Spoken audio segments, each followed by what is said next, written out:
In Parashas Kedoshim, we learn that we have to judge people favorably. In Parashas Naso, we learn about Birkas Cohanim, the Cohanim's blessings. So today we try to combine the two by saying an amazing, amazing story. The story was told by a rabbi in a shul in the United States. His congregation is not a very strong one as far as Sprunkites. But he noticed that there was an old man there in the shul. Every time before Birkas Cohanim, before the Cohanim's blessing, this guy would step out. He would fold his talis, step out. The rabbi wanted to know what's going on here. He wanted to convince him to stay till the end. So before the next holiday, where they say Birkas Cohanim, the rabbi approached him and said, perhaps you can come and eat the Yontif meal with us, with my family at home. He thought surely this will make him stay till the end of davening. And the Yid agreed. However, the rabbi was very surprised, because again, just like before Birkas Cohanim, this Yid stepped out, and he thought he left, he went back home. The rabbi waited till the end of davening, and he left the shul. He was surprised to see him standing out there, waiting for him. He understood there's something going on here. So they went back home together, and they drank a little, ate a l'chaim, and then the rabbi asked him, I must ask you, why is it that you're so careful, you're so strict to make sure to leave the shul before Birkas Cohanim? His guest became pale. Was noticeably very emotional. And then he said to him, I will tell you something that I never said, never told anyone else. And he started telling him his personal story. He said, I was in the Holocaust, I was in Auschwitz. We were 800 men in a small shack. We used to sleep 8 men on this wooden platform. It was a little tilted, so if one of us would get up and move in the middle of the night, we would all fall. It was so hot in there. It was chokingly hot. No bathroom, no shower. What they gave us to eat per day was 300 grams, 10 ounces of bread, and sometimes some soup from potato peels. The Nazim, Yemach Shemam, wanted to destroy our Tzelem Eloikim, image of God that we all have. One of the prisoners along with me was a very old Jew. Somehow he was able to keep his beard, even in those terrible conditions. He used to cover it with some kind of a cloth. And this Yid was so strong, he encouraged all of us to keep the Shabbos and Yontif. Anyone who had a problem, he went over and he encouraged him and he gave him chizuk, he strengthened him.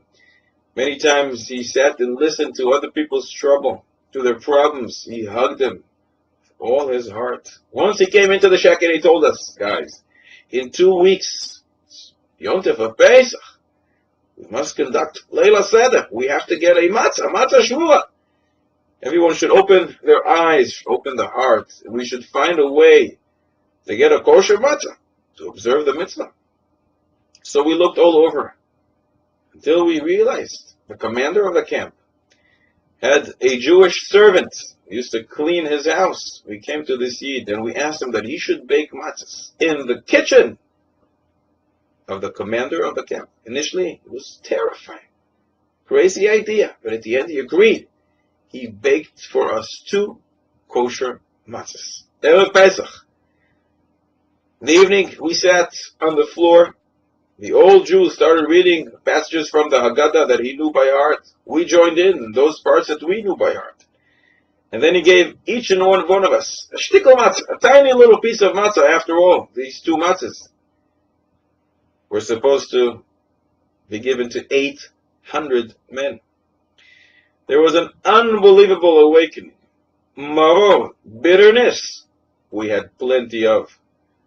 Arba koisos, 4 glasses, we drank. 4 glasses of tears, so many tears. But here we merit to eat a matzah, even here in Auschwitz. But suddenly the door opened up. One of the Nazis came in, and he sees 800 men sitting together. In 1 second, instantly, everybody jumps to their beds. The Nazi took out his gun. He caught the first Jew. was right next to him. He put the gun to his head and he yelled, "Who organized this? You tell me who organized this, otherwise I will kill you." But the Jew refused to turn over the old Jew. And the Nazi kept yelling and kept threatening, "I will kill all of you, one by one, until I find out who is behind this, who is responsible." And then the old Jew stood up, came close to the Nazi. He tore his prison uniform and he told the Nazi, "Here, this is my heart. I'm the one who's responsible for this. I organized this. If you want to kill me. But don't touch them." The Nazi pointed his gun to his heart, the heart of the old Jew. But then in the last second, before he shoots him to death, he suddenly stopped. And he started smiling. And we all knew when one of them smiled, it meant something really terrible and cruel is about to happen. And then the Nazi said, I'm just going to kill you just like that. Tomorrow we will gather all of you.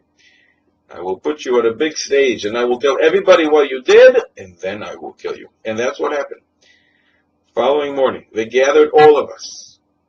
The Nazi Yemach related to everybody the sin of this old Jew. He pointed the gun to his head, and then, in the last seconds of his life, the Jew lifts his arm and says, I would like to have the right for my last request before I am executed. What do you want? Mocked him the Nazi. Soup? Bread? Some meat? No, said the old Jew. I don't want water. I don't want meat. I don't want soup. I want to give something to the thousands of my brothers who are here. I love them and I want to give them something that will help them to continue. But what can I give them? I don't have money. I don't have food. I don't have shoes. I don't have clothes. But I am a Kohen. And I want to give them a Birkas Kohanim, the Kohanim's blessing. And he lifted his hands. He put them in a famous way that the Kohanim do. And he started blessing. Word for word, slowly. Yevorechecho Hashem v'yishmerecho. It was so quiet.